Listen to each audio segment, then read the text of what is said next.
are not caught up on Game of Thrones, don't watch this video. I will be talking in detail about last night's episode, which was called The Door, Season 6, Episode 5. Okay, so we have to address this giant elephant in the room. Let's just get it over with. HODOR. So we finally got a little bit of backstory on HODOR, and then of course Bran had to, you know, go rogue and basically now the Night's King knows exactly where they are and sent all their creepy guys out for them, basically killing Summer, which was so sad. Like, really, do we need 2 direwolf deaths in one season? No, and that's bull, and I'm mad about it. So then Bran won't wake up, they're trying to get him out, and then they leave HODOR at the door, and Mira's screaming, "Hold the door! Hold the door!" And that ended up translating into Bran's vision of him as a kid saying, "Hold the door," which turned into HODOR. That's how he got his name. That scene was just a little bit confusing just because I wanted to know, was Bran's presence there a factor in changing HODOR? And I would love to know more about that, and I hope they touch on it some more, because that was such a bummer. That was such a sad scene, and I do have to say that this is the first time this season that I've actually been sad that the show decided to make big decisions without me having read it first in a book. I feel like HODOR's backstory, and then if you're gonna kill off HODOR, like, that's something that I really wanted from the books, and I really wanted to be able to read. It's just one of those things. We knew that the show had to take liberties. There's no more books to follow. But this was just kind of that first moment that I was like, oh man, if this happens in the book, it's gonna be so underwhelming compared to the show.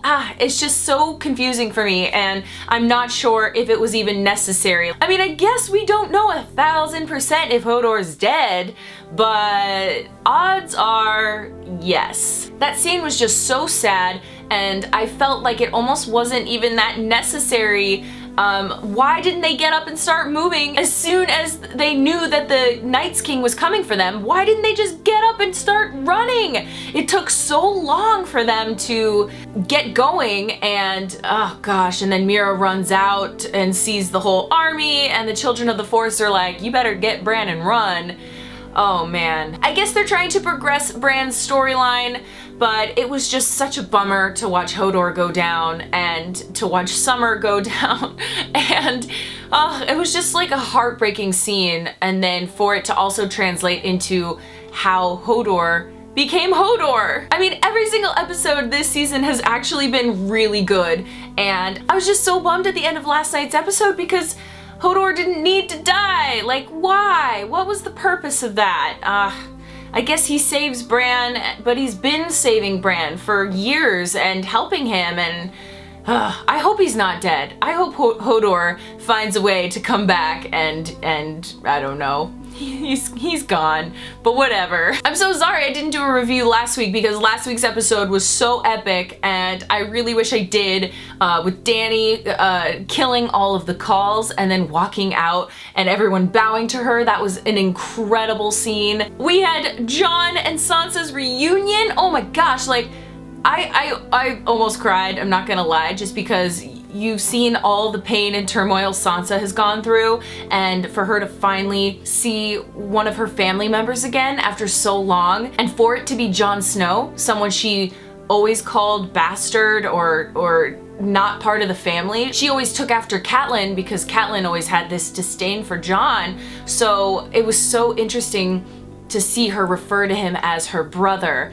and how they're gonna work together and they're gonna rally the North. Finally, Sansa, finally! Let's rally the North. Let's go kill Ramsay Bolton. Let's save your brother, and start doing things. I'm so excited. Last week really set up a lot of progression for characters to move on. So in last night's episode, we have Sansa confronting Littlefinger, which was such a powerful scene.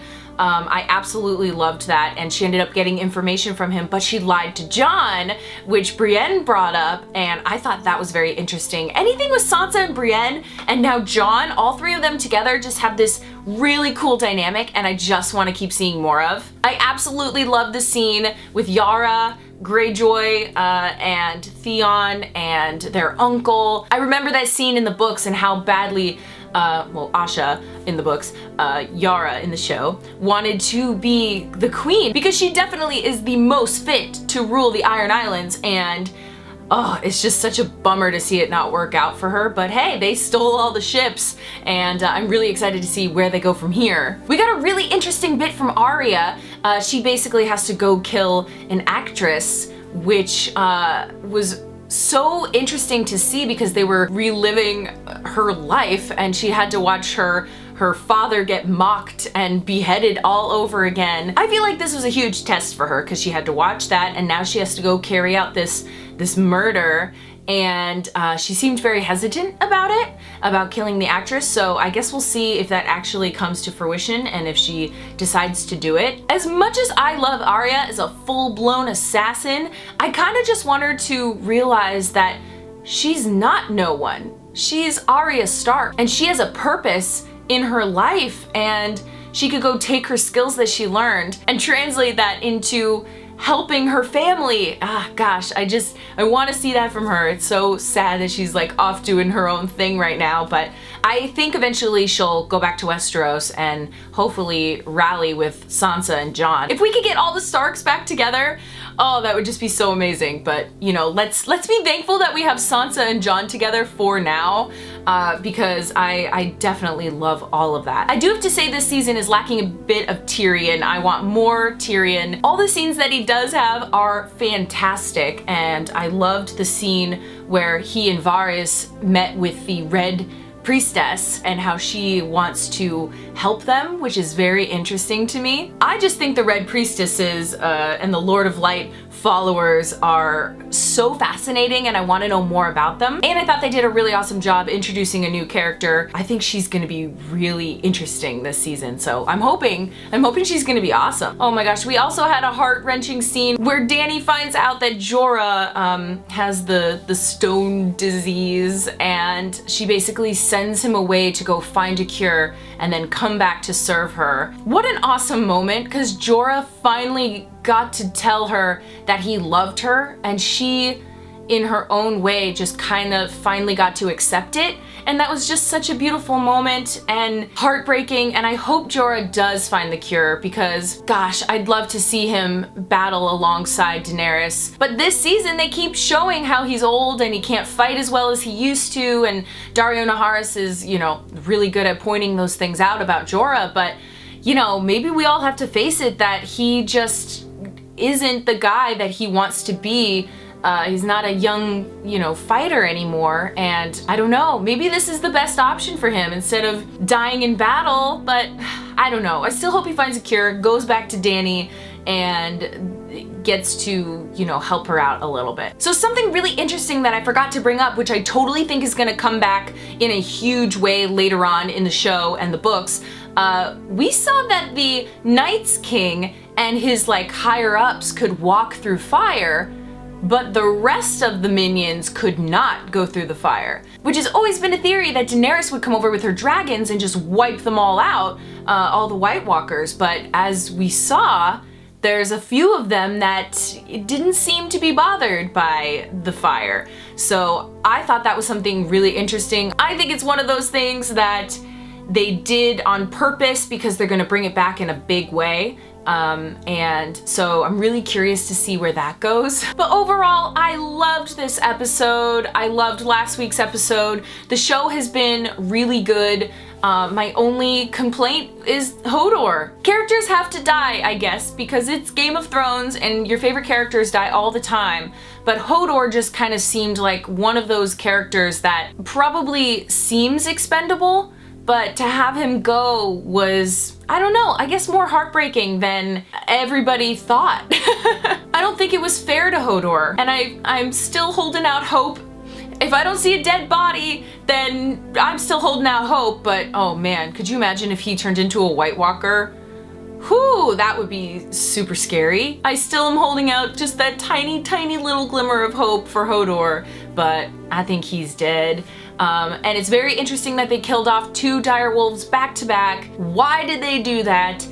I don't know, but we still have 2 direwolves out there. Let's not forget, we have Ghost, and we also have Nymeria, which was Arya's direwolf that she basically told to run off so that her father wouldn't kill him when Joffrey wanted the direwolves dead. And in the books, Arya always referenced a wolf pack that had a huge leader that was bigger than all the rest, and I kind of hope that comes back into play. Because how cool would it be if Arya gets into some trouble and then her direwolf comes out of nowhere and like remembers her? I don't know. Maybe I'm getting too sentimental about direwolves, but I just think that'd be cool. Like, why would the Stark kids have direwolves? Why would they be such a huge part of this series if they weren't going to, in the end, help benefit the show or the series or the characters? I just hope in the end they end up having like a bigger purpose and they're not just all killed off for no reason, because they're a huge symbol of the Stark family.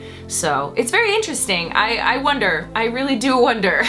Oh gosh, this season of Game of Thrones has been so intense, so exciting. We don't know what's coming, and I love that. It's actually been super fun. But I want to know what you guys thought of the episode. I'd love to talk about it. There's so much to talk about, so much to theorize and think about, and I'd love to have a discussion. So let me know all of your thoughts, good or bad, in the comments below, and don't forget to like and subscribe.